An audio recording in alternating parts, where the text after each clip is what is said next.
Thanks for the kind introduction. Right, this talk is about the decentralization or the lack thereof in Ethereum's builder market. Why do we care about decentralization? Well, if there's, we were to summarize what makes blockchain special, in one word, that's going to be decentralization, right? The system should not be controlled by a handful of entities. But the natural question is, how are we doing on decentralization in practice, right? In practical systems, are practical systems like Ethereum decentralized in all important aspects?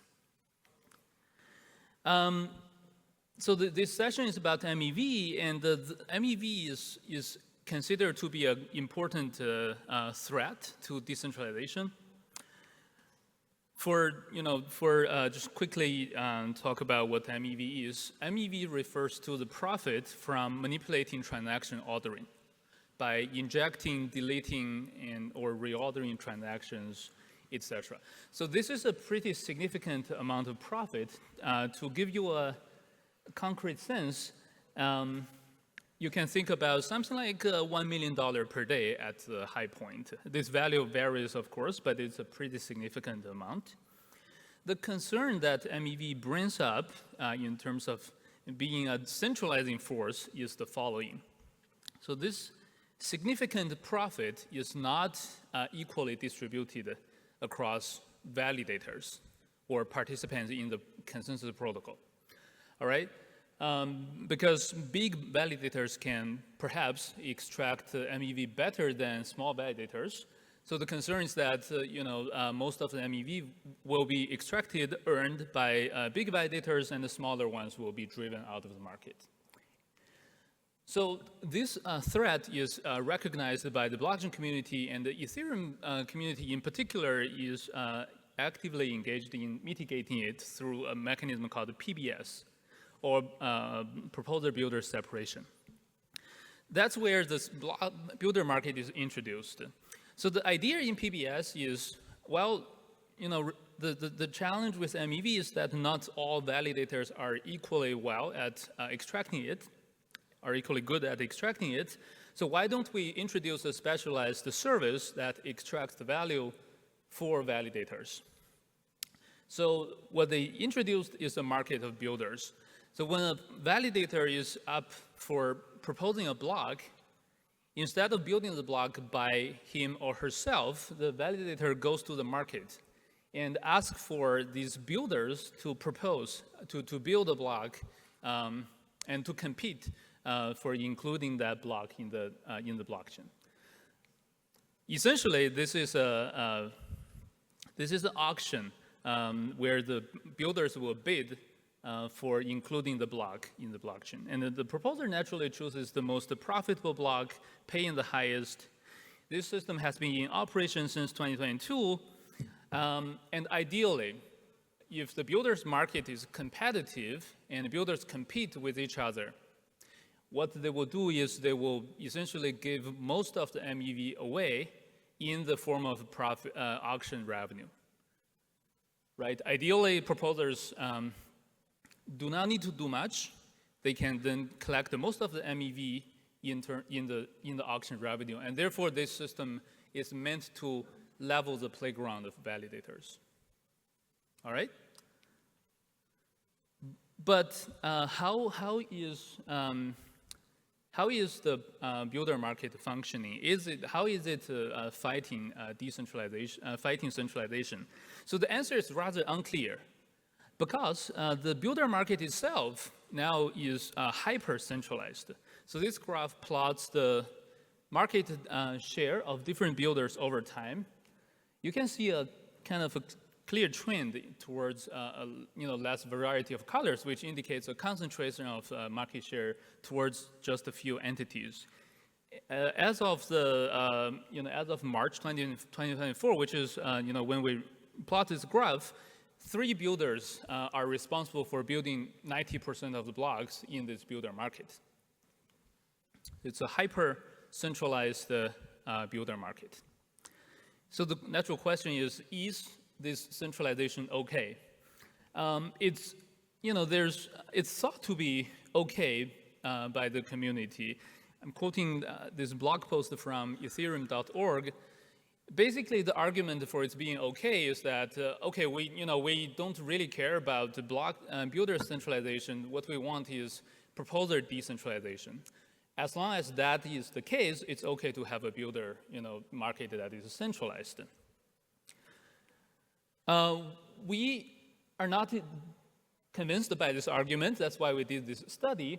Our concern is that builders and builder market and the proposer they're not exactly independent. The proposer will incur a loss in their revenue when this builder market is not competitive enough, not efficient enough. And the concern is that this profit loss incurred by the proposer is going to have some undesired consequences. The first consequence is what we call instability of PBS.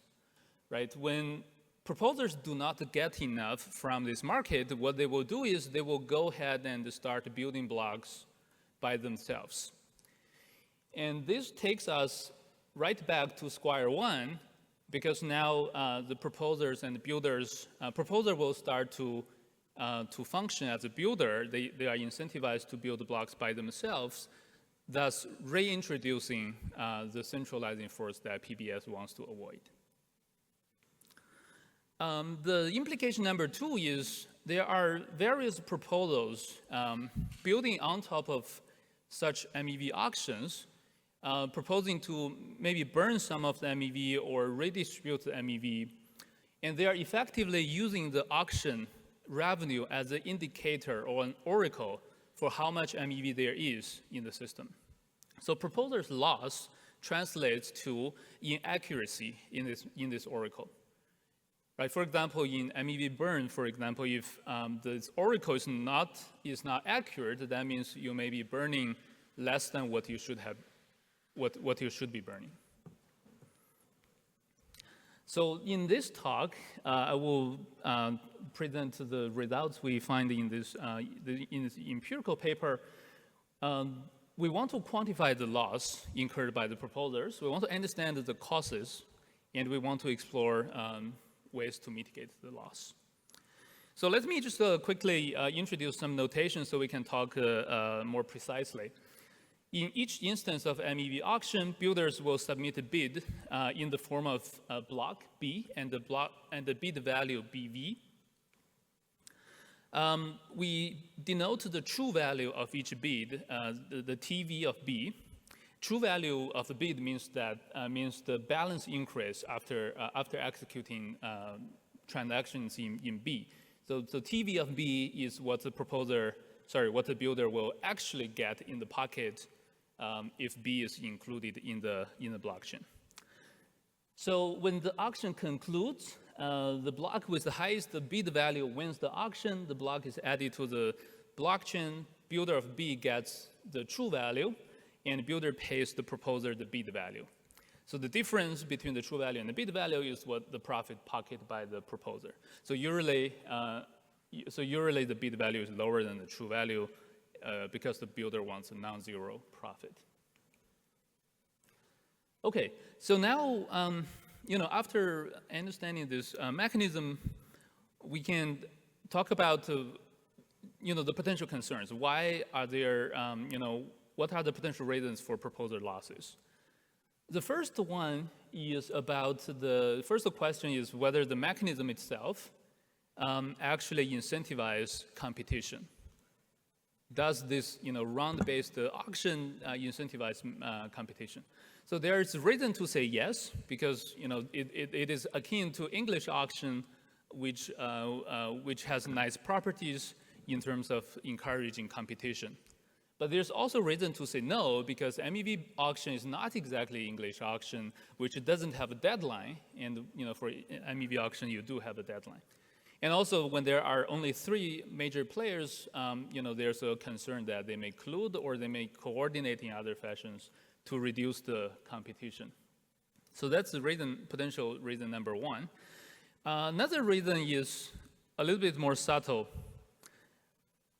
So that's another reason that the proposer may incur a loss is because builders, the bidders in the system may have very different block building capacity, or BBC. This is better explained in an example. So suppose Alice can extract 100 ETH in a given slot, Bob can extract 10, Charlie can extract 9.5. Okay? Assuming the auction is completely competitive, then Alice will win the auction bidding slightly over 10, right? 10 plus epsilon. So, but what the proposer get in this process is still far from 100. Proposer will get 10 plus epsilon, but the proposer could get up to 90 ETH more if they were building the blocks by themselves. So in that sense, proposers incur a loss because of the inequality of block building capacity. So there are two types of losses, one from uncompetitive and one from inequality. So these are the two types of losses we want to kind of look closer at. Yeah, put it pictorially, if in a given auction, if you know all the true values behind all the bids, and you can put the true values on this axis from low to high. So here TV1 is the highest true value, and the TV2 is the second highest true value, and so on. Then if the winning bid of this auction is below the second highest true value, we call this auction uncompetitive, right? Because in a competitive scenario, the winner should pay at least higher than the second highest true value. So the amount, the difference between the second highest true value and the winning bid, if the amount is positive, that's a loss from uncompetitiveness. And the loss from inequality is the difference between TV1, the highest true value, and TV2. Because even in a completely competitive auction, the proposer is gonna get a little bit more than TV2, but not TV1. Auction is not gonna generate TV1. But if the proposer build blocks by themselves, they could potentially get TV1. So the difference between the two is the loss from bidders' inequality in block building capacity. Okay, so then we went ahead and quantify these two types of losses. So as you can see, if you know the true values of all the auctions, then computing these losses is a matter of simple arithmetics. But a practical challenge is that the auction data itself is not recorded on chain. Blockchain only records the winning bid. But to do that arithmetic, you need losing bids as well. So to enable this study, we archived the auction data since 2022, and we obtained an auction data set from ultrasound relay with not only winning bids but also losing bids. These two data sets enables our study, and we tried our best to cross-validate the data set with other papers and the other available data set to make sure it's representative. Let me jump right to the results. Okay, first the question is, in the past MEV auctions, are the auctions actually competitive? By competitive, I mean the winning bid is greater than the second highest true value. It turns out that 90% of the auctions were competitive. All right? We also looked at a definition of allocation efficiency. Auction is efficient in this definition if the winner of the auction has actually the highest true value.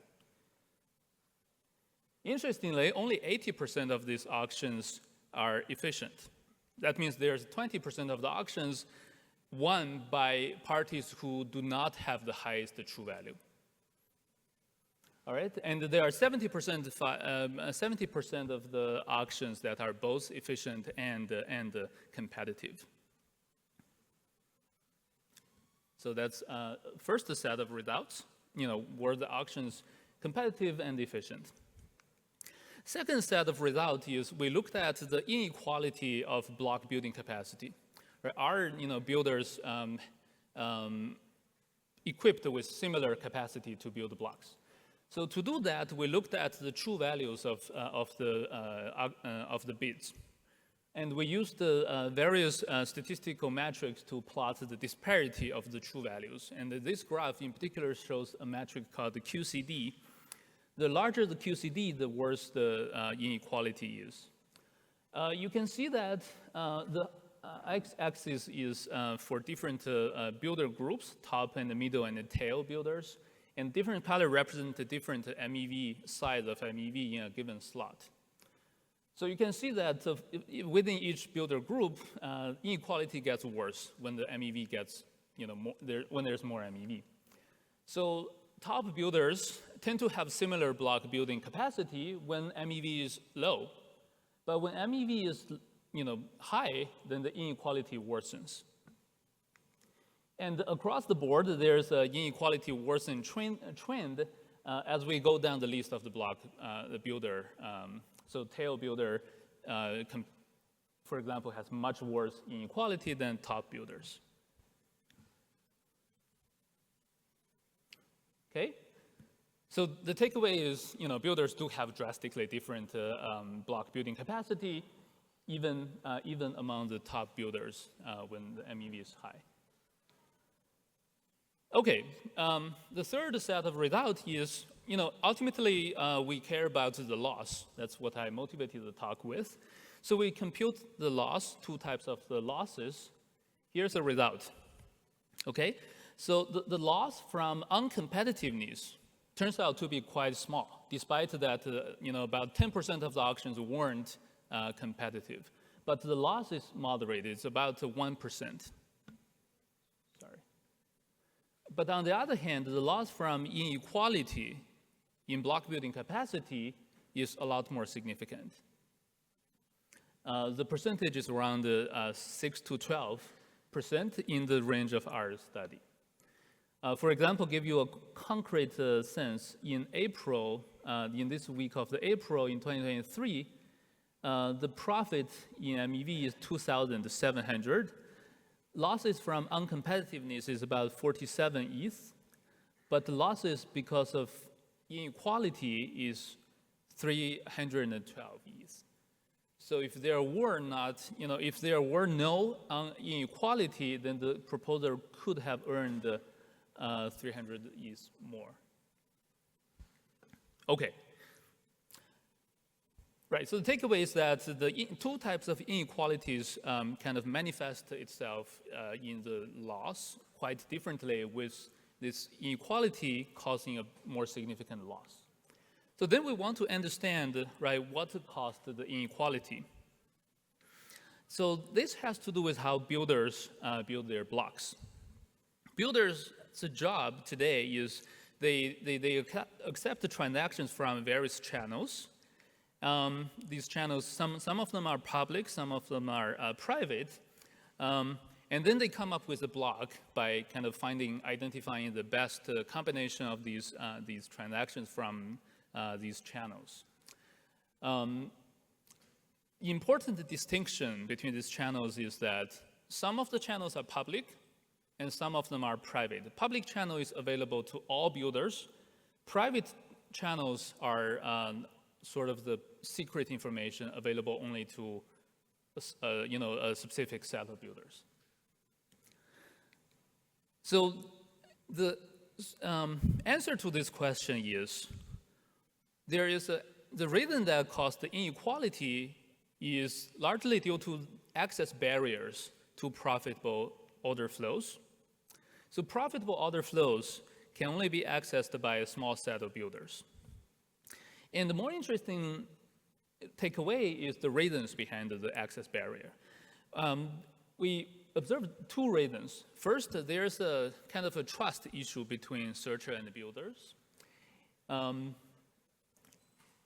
second, a more concerning reason is that there's an incentive for them to form exclusive relationship.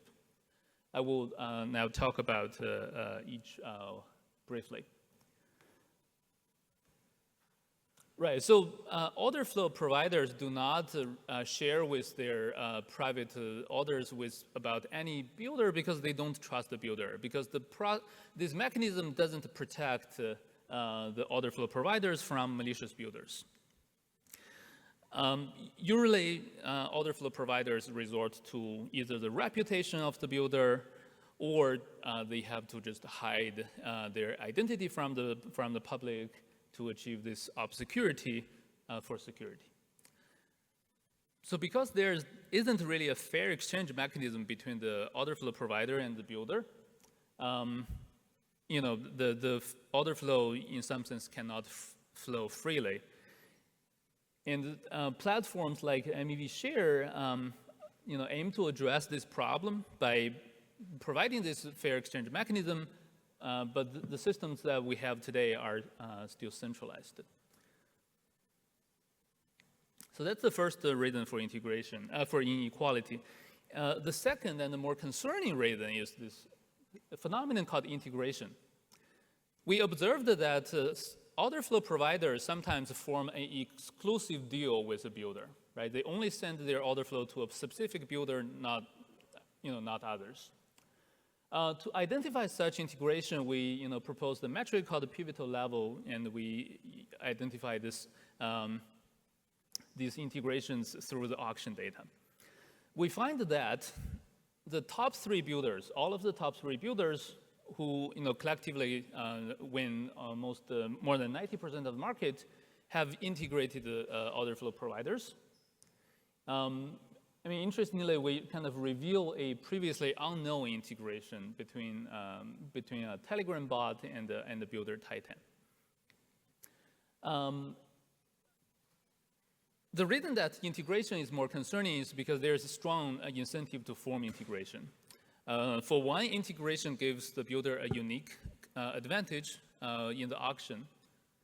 Because if you think about it, if an order flow is available to everyone, then in the auction, this is not really an advantage because everyone will raise their bid. But if you have some private information, that's truly your advantage. The second reason is that by forming the integration, this pair of parties can avoid competition. Let me illustrate that with a real-world example. So in this particular slot, the Flashbot's banana gun, there's a profitable order flow of 340 ETH coming from this order flow provider, and this order flow was given to multiple builders. So this graph shows the auction bids of different builders.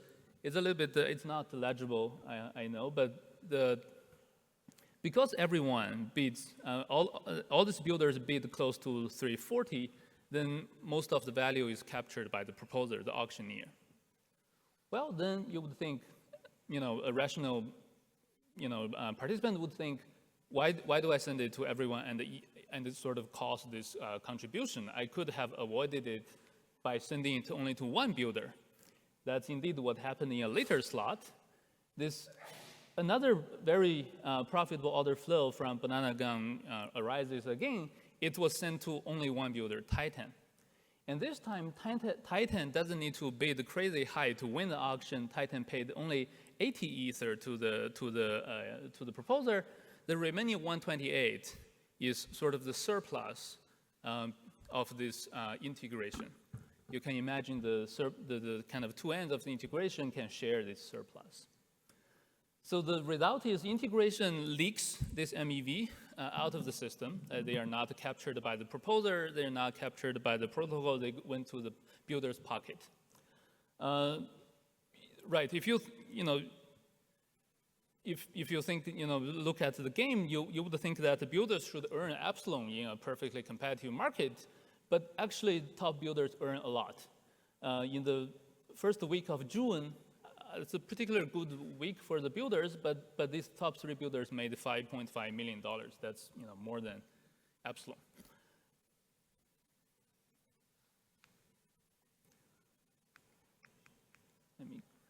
Okay. Right. Let me summarize the 3 results I presented pictorially. So we started with this phenomenon of builder centralization. We observed the 2 reasons that could contribute to builder centralization. That's the trust barrier and the integration. Then what's the consequence of builder centralization? Well, that's the loss of a proposer's revenue. This could lead to instability of PBS. And in the long run, if we don't have PBS, or if the PBS is not stable anymore, then the problem that PBS wants to prevent will become problematic again. Proposer loss also lead to inaccurate MEV oracles, which affect the subsequent protocols that rely on the auctions as an oracle. Builder centralization also has other more immediate problems like censorship, which is an important problem, but out of scope for now. I think the very hard problem and a concerning problem is this self-loop. Integration has a strong incentive to stay. And if the root cause of centralization, has a self-loop, then this, it's a hard problem how to, stop the worst thing from happening. Do I have a couple minutes? Yeah, I can. I don't have a, I don't have a solution to the problem, but I have solutions to the pieces of the puzzle. Let me quickly talk about them, and I invite everyone to kind of think about this problem. So one problem is the oracle is not accurate if you take the auction revenue as the oracle. But there's might be a potential solution. There's alternative mechanism that might be truthful. All right, this AFT paper in particular proposed a mechanism that can be shown to be truthful under certain scenarios. Another problem, the trust barrier, can be potentially solved by running some software in trusted execution environments. Right, this is something Flashbots is doing already. And you can imagine combining the two ideas, right? You can run this truthful mechanism in the TEE, and then you get the best of both worlds. But it's not so simple, because this mechanism is only truthful assuming a monopolistic builder. That's one way to put it. So simply running it in TEE doesn't guarantee this property. So to conclude, I would just conclude with a list of open questions. This paper really is more about asking these questions and explore the kind of first steps of mitigation. But we don't have a solution, and I think it's an important problem to think about and to work on. We have a blog post, and we have an e-print, and I'm also active on Twitter. So if you have any ideas, I'm happy to chat about it. Okay, thank you. That's the talk.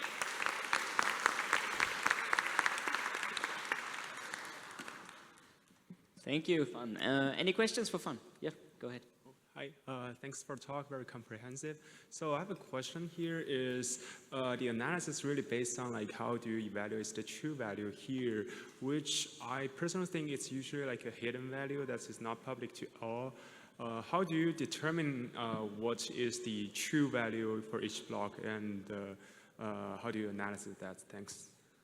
Yeah, that's a great question. So by true value, what we can feasibly get is the lower bound on the actual profit. So the off-chain profit, for example, cannot be learned from on-chain bids. So in the paper, we discussed the implication of having an overestimate or an underestimate of the true value. But we felt this is a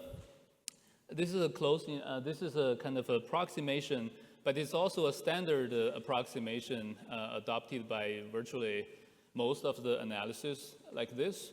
So long story short, I think the insight, most of the qualitative insight should still hold because it's consistent with others' findings as well. But it is correct that it is a lower bound, and we don't claim this is the accurate true value. So basically saying like the actual situation may be even worse than the current results you have shown? Sometimes some results could be worse, some could be better. It depends on which result you're referring to. Yeah. Yeah, because the main situation I'm really concerned about is the example actually you listed that Alice can extract 100 ETH and Bob can only extract 10. Like if you cannot capture that like 90 difference, it may seems to be a large problem in the analysis. Yes. So if that the inequality we measure is due to it's due to some option profit, that could be problematic.